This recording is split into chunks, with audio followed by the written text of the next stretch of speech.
Hey! Tambala na! At eto na sila, ang nag-iisang masugid na tagahanga ni Nicole Yala. Chris Chuper!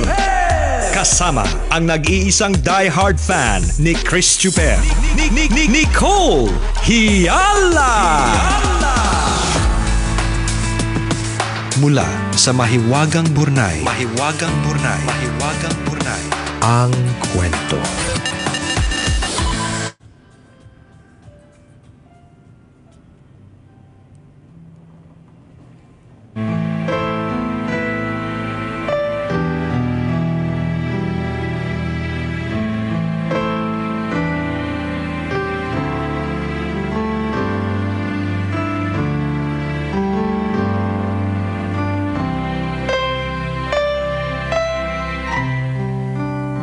Nicole and Chris, itago nyo na lang ako sa pangalang May, isa sa marami ninyong tambalanistang OFW.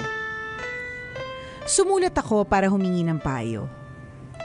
Hindi kasi gumagana ng matino ang utak ko kapag pagdating sa boyfriend kong Indian. Hayaan nyong ibahagi ko sa inyo ang aking kwento. 2019 nang una kaming mag-date ni Abu Sheikh. Birthday ko noon at niregaluhan niya ako ng promise ring. Na-impress ako kaya naman tuwing may okasyon, lagi ako may regalo sa kanya. Sapatos at damit kahit installment pa. Hindi na nasundan yung promise ring na niregalo niya pero tinatapatan naman niya ng pagmamahal at honesty yung mga material na bagay na ibinibigay ko. Naiintindihan ko din na breadwinner siya. Siya ang bumubuhay sa parents niya at 3 kapatid. Samantalang ako, hindi naman obligadong magpadala sa Pilipinas kaya madalas, solo ko ang pera ko. One time nalaman ko na inutangan niya ang mga kaibigan ko. Sa kahihiyan ko, binayaran ko ang mga utang niya. Naulit nang naulit yun hanggang nagsara na yung savings account ko dahil hindi ko na ma-maintain yung minimum balance. Nang lumipat siya ng kumpanya at nakita kong nakaluluwag-luwag na, siningil ko. Wala daw siyang utang sa akin. Kung meron daw, magladbas daw ako ng resibo. Wala na ako nagawa at hinayaan ko na lang. Nitong nakaraang holiday ng mga Muslim, nagpapabili siya sa akin ng damit. Sinabi ko na wala akong pera pero parinig pa rin ang parinig. Samantalang ako nakailang birthday na, walang natatanggap na kahit ano galing sa kanya. Hindi niya alam ang exact birthday ko kasi late pa siyang bumati. Nung nakaraang Valentine's, napilitan siyang bigyan ako ng bulaklak at chocolates dahil iniyakan ko na siya. The day after Valentine's Day niya pa naipadala dahil busy siya sa work. Eto pa, kapag gusto niyang magdo, sa parking lot ako dinadala. Hindi man lang ako gastusan at dalhin sa matinong lugar. Kapag hindi naman ako pumayag, nagagalit kasi nasayang daw yung gasolina at oras niya. Kapag kumain pa kami, sayang daw ang pera. Samantalang, sa gilid-gilid lang naman niya ako pinapakain at kapag kinonvert mo sa pera natin, hindi pa aabot ng 100 pesos ang nagastos niya. Madalas na kaming nag-aaway ngayon and every time, pagsasalitaan niya ako ng masasakit. Tapos iiyak. Tapos magsusorry. Yung ibang kaibigan ko, hindi na ako kinakausap kasi kapag kinikwento niya ako, parang ang sama-sama ko. Yung ibang kaibigan ko naman, sinasabihan na lang ako na layuan ko na siya. Tambalan, ano kaya mabuti kong gawin? Salamat sa inyong payo. Ang inyong tambalanista, May.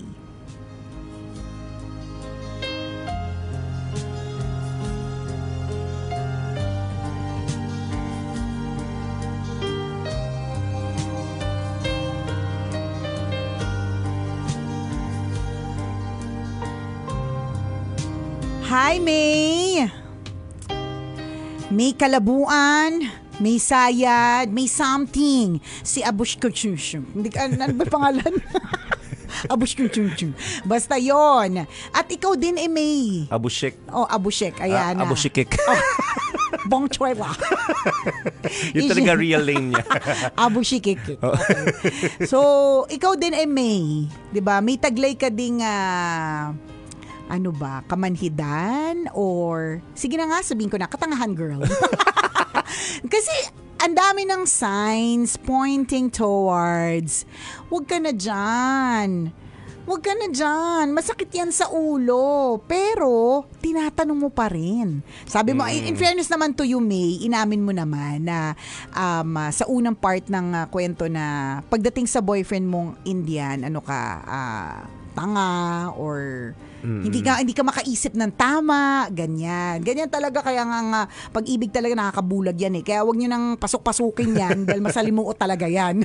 Kung hindi nyo kayang panindigan ang mga pangyayari, ang sitwasyon. Correct. Kasi very challenging ang pag-ibig. Akala ninyo yung mga nakikita nyo lang sa Facebook na ang saya-saya nila, ganyan. Tapos magko-comment ka pa sa mga masasayang magjowa na, Lord, ganito po yung gusto ko. Naku, syempre hindi naman nila ipapakita yung talagang tunay na mga hinanakit, mga problema, correct. Kasi kapag ka pinakita ng mga magjowa, yung mga pangit sa relationship nila, wala nang gustong magjowa. Feeling ko. Ganyan matatakot pala. na sila. Matatakot pala. Ay, ganyan pala. Hindi ko napapasukin yan. Ganun. Kasi, yan, katulad nitong nangyayari kay May. Ang dami ng signs, ang dami ng red flags, pero tingnan mo, 'di ba? Nandyan pa rin. Nagsistay pa rin, 'di ba? Kaya kung ako yung tatanungin mo, talagang hindi naman si Abushikik yung ang only guy, ang only Abushikik, hindi lang naman siya ang only Indian in the world. Dito, nagkataon lang nasa abroad ka ba? Dito madami. Kakilala ko silang lahat dahil sa 5'6", di ba? Kaya, reto na ba kita? Yung mga iba dito mababait, may itsura na mababait pa, ganun. Oo. Dadalhin ka din hindi lang sa parking. Ay, nako. Kung saan ka dadalhin. Ituro mo lang. Totoo, ganun. At may motor, di ba? Madaling labas po ang pasok. Correct, ganun. Madali ang biyahe. Yan. Mas mura ang gasolina, ganun. Ako masasabi ko, hindi lang naman siya yung tanging lalaki sa mundo. May feeling kasi tayo na ganyan. Sometimes, we stay in a relationship kahit na ang daming sakit sa ulo, ang daming stress, it's constipated, it's complicated, lahat na ng mga masasakit. Nagsistay tayo kasi feeling natin, yan lang yung pwede magmahal sa atin ng ganyan. Totoo Pero yun. Tama ka in a way kasi feeling mo lang yan. Hindi totoo na yan lang ang pwede magmahal sa'yo. Kapag ka nakatagpo ka nga ng bonggang papalit dyan, marirealize mo na, ba't ako nagtiis ng matagal dun sa isa? Iniyakan ko pa ng bonggang-bongga. Diba? And there's nothing wrong with being alone. There's nothing wrong with being single. 'Di ba? Minsan takot din tayo na parang kailangan lagi may jowa, 'di ba? Kasi yung may jowa lang yung pwede magpaligaya sa akin. Hindi. Dapat ikaw mismo sa sarili mo, alam mo kung paano ka magiging masaya. Bonus yung meron kang matatagpuan na na love life, ganun. Totoo 'yun. Tanggalin mo sa sa mentalidad mo, sa isip mo yung magiging malungkot ang buhay mo kapag nawalan ka ng jowa. Maraming single ang masaya. Totoo. Diba? Kumpara doon sa mga may relasyon. May karelasyon pero masakit nga ang ulo, yes. 'di ba? Yung mga dami ko kakilala partner, mga may karelasyon. Ay naku, yung reband nila hindi tumabla. Hindi tumalab, partner. Kulot na sila ngayon.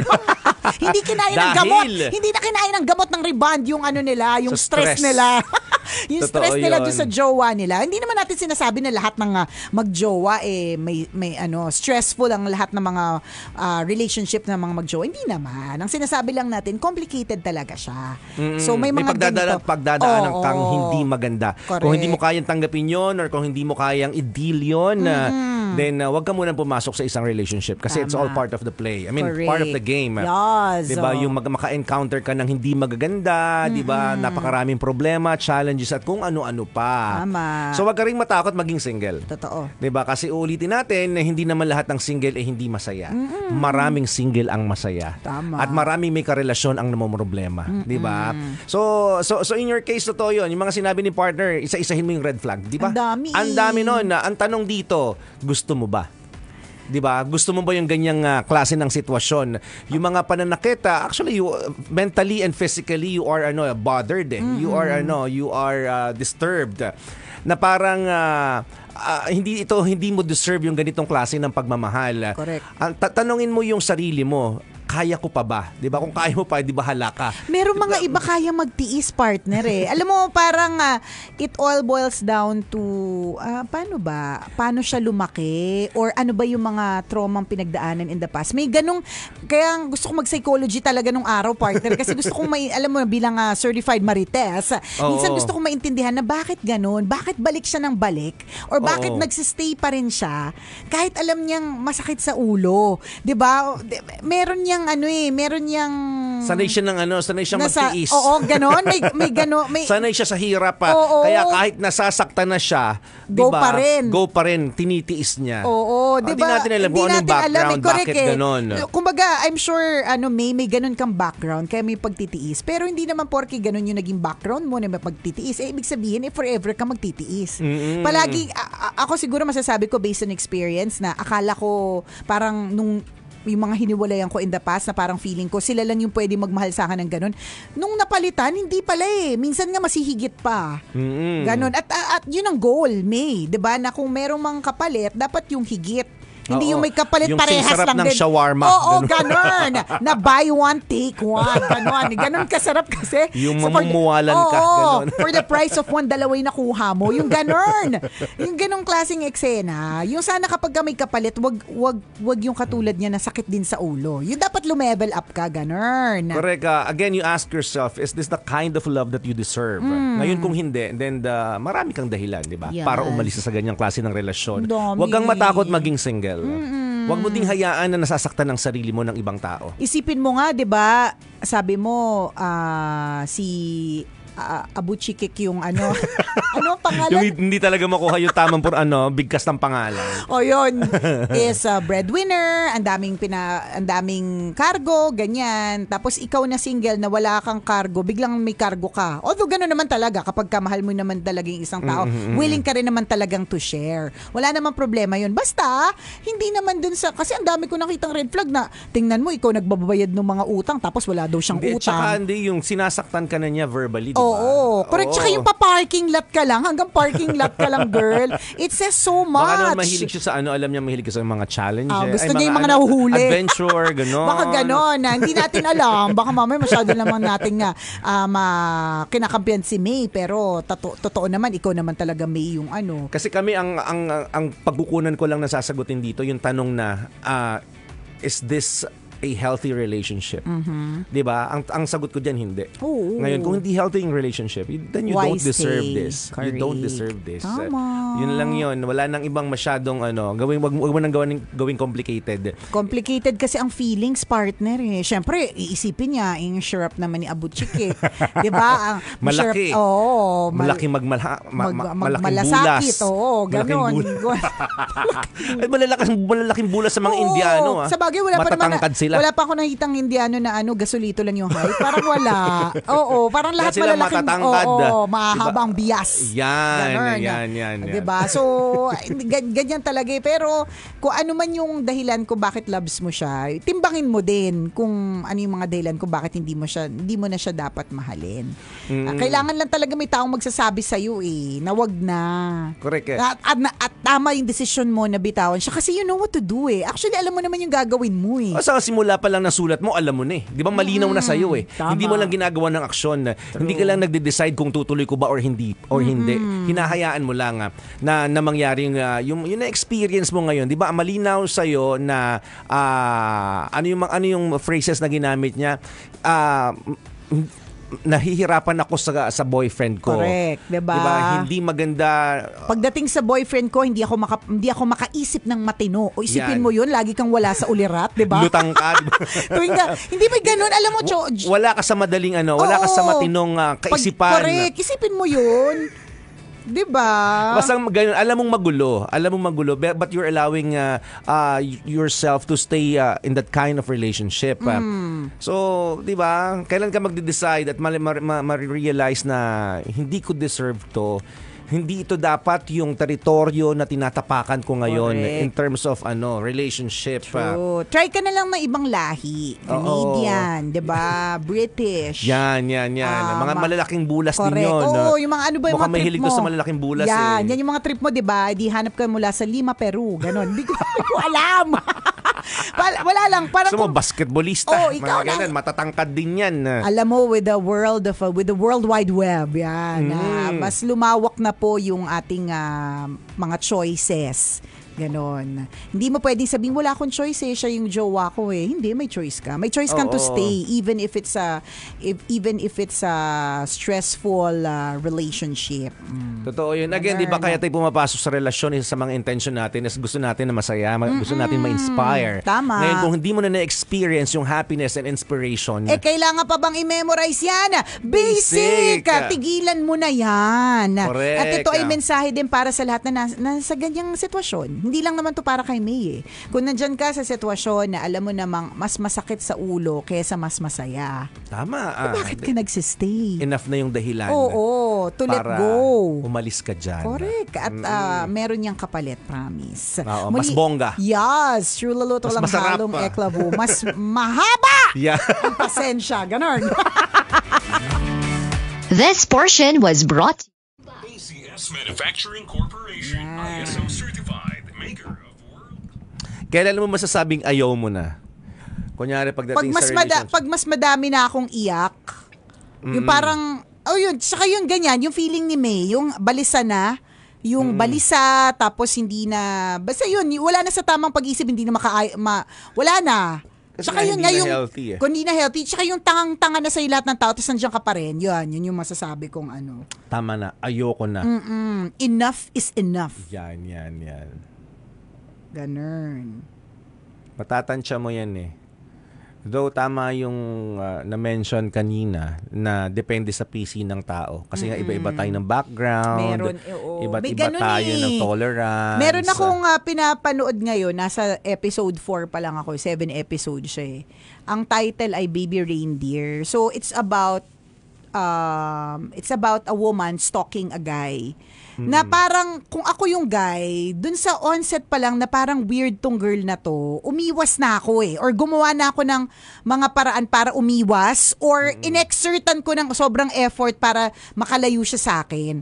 Pero, inalaw niya. May ganon. Tas parang feeling ko, hindi ko pa kasi natatapos parang feeling ko, may psychologically may dahilan kung bakit inaalaw niya. Something like, gusto niya rin yung attention, gusto niya rin yung feeling na may nahuhumaling sa kanya. Pero sa totoo, yung stalker, papunta na siya sa nakakatakot. Tsaka meron siyang previous crimes. Okay. Kumbaga nakulong na in the past because of stalking. Parang may ganun na siya. Pero nalaman niya yun Nung nalaman niya yun, still, kinonfirm niya yung message request sa Facebook. Lalo siya siguro na challenge. May mga ganun na parang, kaya hindi natin ma-judge minsan kung bakit ganun yung decision nila. Alam mo na ngang mapapahamak ka dyan Pero bakit inalaw mo pa ng inalaw hanggang sa lumalim na at mahirap na? Parang ganun. Because they love challenges. Oo, may mga ganun They love things that are complicated. Diba? May gano'n. Kasi may taong gano'n na gusto nila ng komplikado. Yung masaya, may kakilala ko na gano'n partner pagka ang relationship niya, walang problema, hinihiwalayan niya. Okay, So, ang gusto niya talaga, gusto niya yung komplikado, yung may hirapan siya, yung may kaaway, mga gano'n. Tapos hindi ko lagi maintindihan. Tapos, parang pag binalikan mo, parang childhood trauma. May mga ganong kemerot. Hindi mo rin masabi bakit yung alam mo na nga kailangan mo mag-let go pero stay ka pa rin ng stay. 'Di ba? Dati talaga nag-psychology ako dati. Para madami ako nasasabing medyo kapanipaniwala, correct. At hindi base sa mga sa mga kwentong marites, lang. correct. Totoo. Sige na. Sige. At kailangan daw po itong platform namin today. So, exit na kami ng maaga. Maraming salamat sa iyo, May, for sharing your story with us. Ingat po mga kabisya. Stay hydrated. Bye! Babush!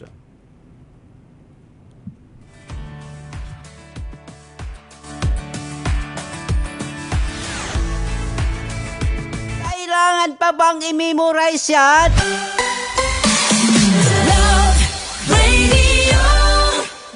Basic!